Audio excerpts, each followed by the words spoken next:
Welcome to the Threat Insight analysis on the United States and Iran war. This video forms part of our new series, which aims to answer how society arrived at a particular situation at a specific moment in time. We call this series, How Did We Get Here? The United States and Iran war is the first topic in this series. You are welcome to contact us and submit ideas for other topics which you would like us to research and engage with. This video is part 3 of 6 and deals with the Iran and Israel relationship from pragmatic partnership to direct confrontation. If you have not yet viewed the preceding videos on this topic, we strongly encourage you to do so and view them in sequence to ensure maximum benefit. The Iran-Israel relationship is one of the clearest examples in modern Middle Eastern history of how strategic alignment can devolve into ideological and military confrontation. The hostility is not ancient, it is modern, political, and historically traceable. Before the Islamic Revolution, Iran and Israel were not formal allies in the full public sense, but they were pragmatic partners. The Shah's Iran was a non-Arab, pro-Western monarchy concerned about Soviet influence, Arab nationalism, and regional instability. Israel, isolated by hostile Arab neighbors after 1948, developed what became known as the Periphery Doctrine, a strategy of building ties with non-Arab states on the outer rim of the Arab world, including Turkey, Ethiopia, and Iran. The cause was mutual strategic insecurity. The effect was discrete cooperation in intelligence, trade, oil supply, agriculture, technology, and defense. Iran's early position toward Israel was cautious and sometimes contradictory. Iran voted against the 1947 United Nations partition plan for Palestine and opposed Israel's admission to the United Nations. But in 1950, it became one of the first Muslim-majority states to grant Israel de facto recognition. This contradiction reflected Iran's balancing act. Publicly, Tehran had to consider Arab and Muslim opinion. Strategically, the Shah saw Israel as a useful partner against common regional threats. The 1953 coup against Mohammad Mossadegh strengthened the Shah and deepened Iran's alignment with the United States, which in turn made cooperation with Israel easier. The cause was Cold War alignment and monarchical consolidation. The effect was a quiet but extensive Israeli and Iranian relationship below the level of fully normalized public diplomacy. During the 1960s and 1970s, cooperation deepened because both states saw themselves as strategically exposed. Iran supplied oil to Israel and benefited from Israeli technical expertise. Israeli intelligence and Iran's SAVAK cooperated against shared threats, especially Arab nationalist and Soviet-aligned movements. For Israel, Iran helped break regional isolation. For the Shah, Israel was useful because it could provide security cooperation without the political complications of dependence on Arab states. Yet this partnership carried a hidden weakness. It rested on the Shah's state, not on Iranian social consensus. Religious leaders, leftists, nationalists, and pro-Palestinian groups increasingly viewed the relationship with Israel as evidence that the monarchy had become alienated from the region, from Islam, and from Iranian public sentiment. The 1979 Islamic Revolution therefore became the decisive rupture. The new regime did not merely change Iran's diplomatic posture, it redefined the moral identity of the state.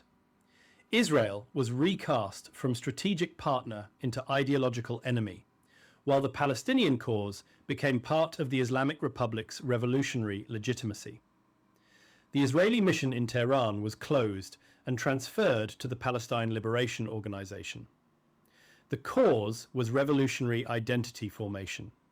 The Islamic Republic needed symbols that demonstrated a clean break with the Shah, the United States, and Western-backed regional order. The effect was that hostility to Israel became embedded in Iran's official ideology, not simply in its foreign policy. Even after 1979, however, the break was not immediately as simple as public rhetoric suggested. During the Iran-Iraq War, Israel and Iran shared a short-lived tactical convergence because both feared Saddam Hussein's Iraq. The Iran-Contra affair exposed how pragmatic channels could survive beneath ideological hostility. This did not restore trust. Instead, it showed that the relationship had entered a new phase: public enmity combined with occasional covert utility. The cause was the existential pressure of the Iran-Iraq war. The effect was a temporary and concealed overlap of interests that could not survive once Iraq was weakened and the regional balance changed. The early 1990s marked the next major devolution. With the Soviet Union gone and Iraq weakened after the Gulf War, Israel began to see Iran less as a distant ideological opponent and more as the emerging long-term strategic threat. Iran, meanwhile, expanded its support for Hezbollah in Lebanon and later Palestinian armed groups, including Hamas and Palestinian Islamic Jihad. The cause was a changing regional balance.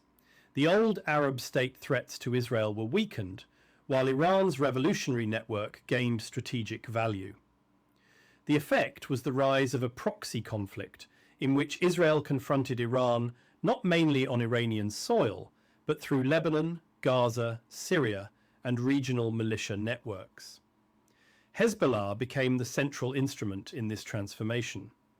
Created in the context of Israel's 1982 invasion of Lebanon and strengthened by Iranian support, Hezbollah allowed Tehran to position a capable armed actor on Israel's northern border. For Iran, Hezbollah was a forward deterrent.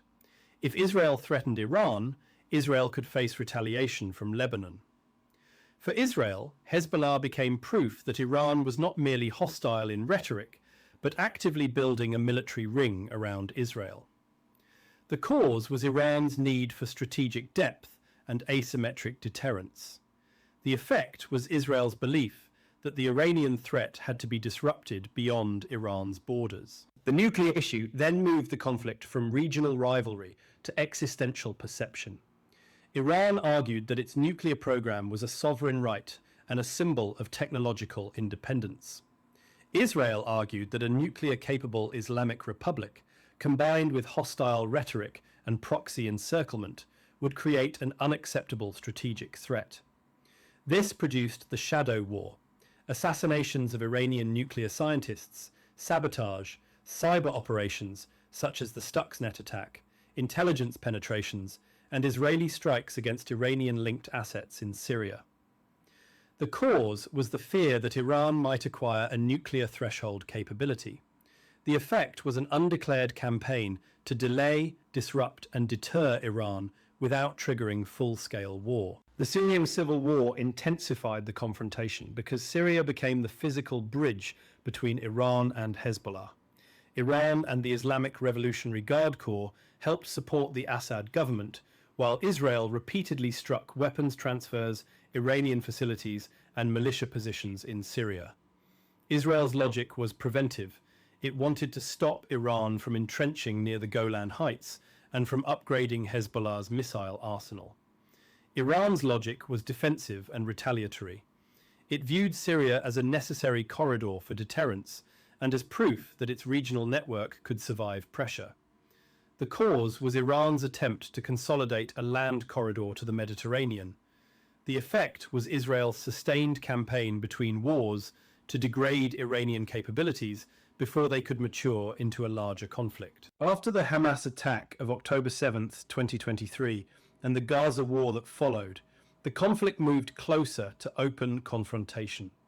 Israel intensified strikes against Iranian and Iran-linked targets in Syria and Lebanon, while Hezbollah and other Iran-aligned actors increased pressure on Israel and United States positions.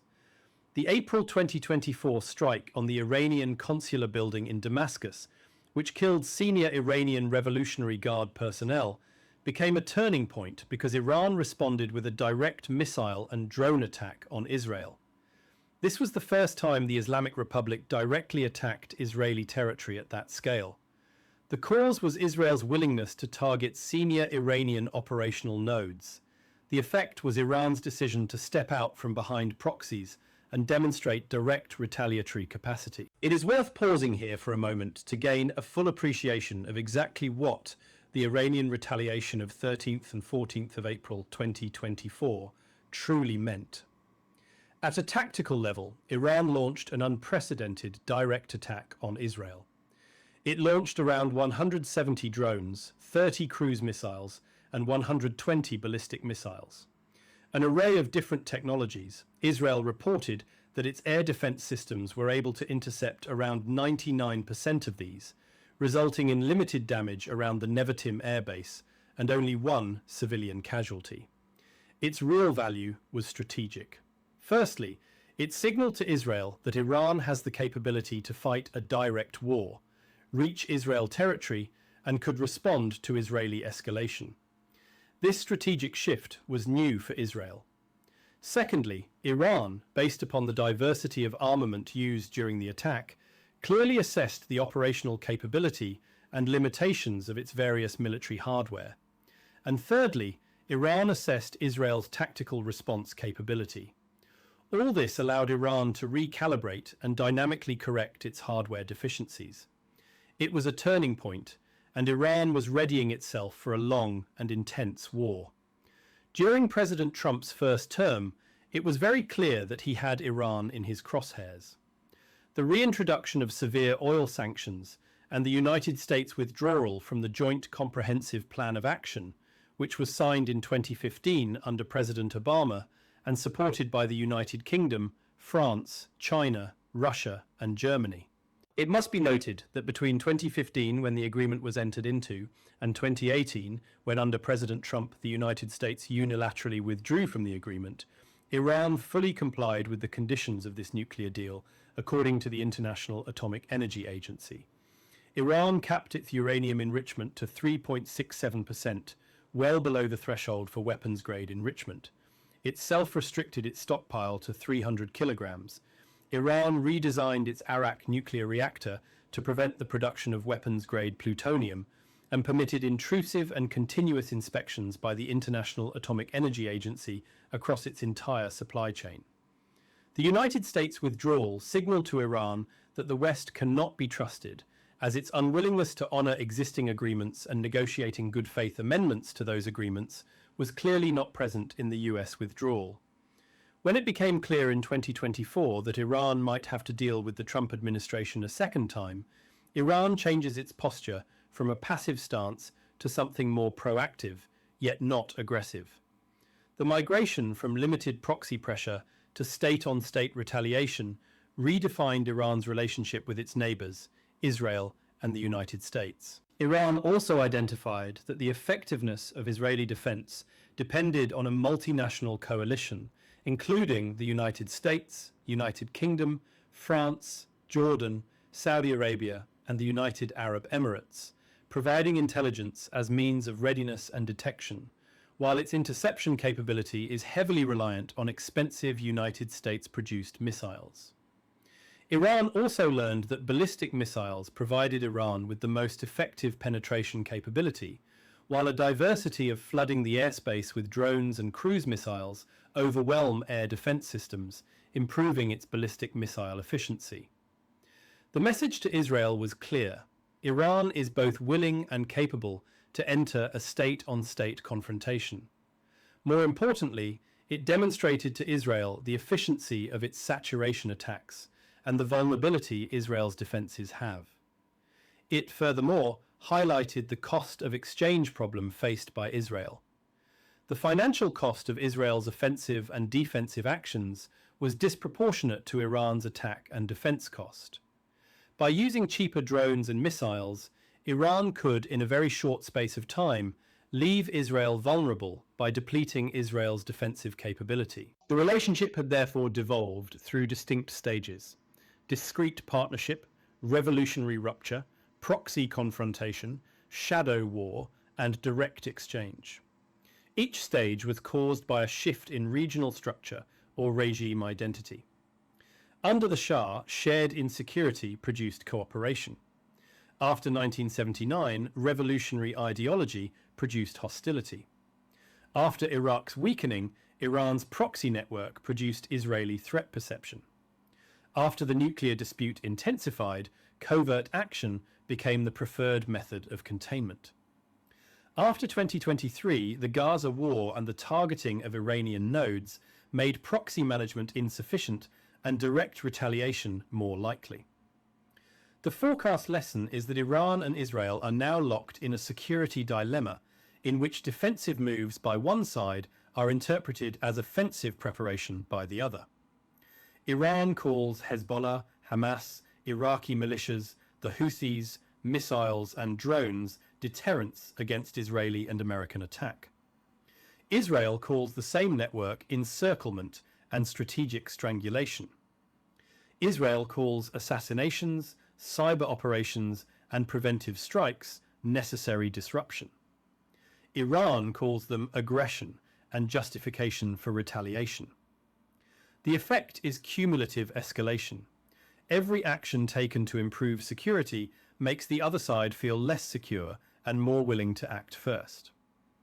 Historically, the most important difference between the old partnership and the current confrontation is legitimacy. The old relationship survived because the Shah controlled the state and because cooperation served immediate strategic needs.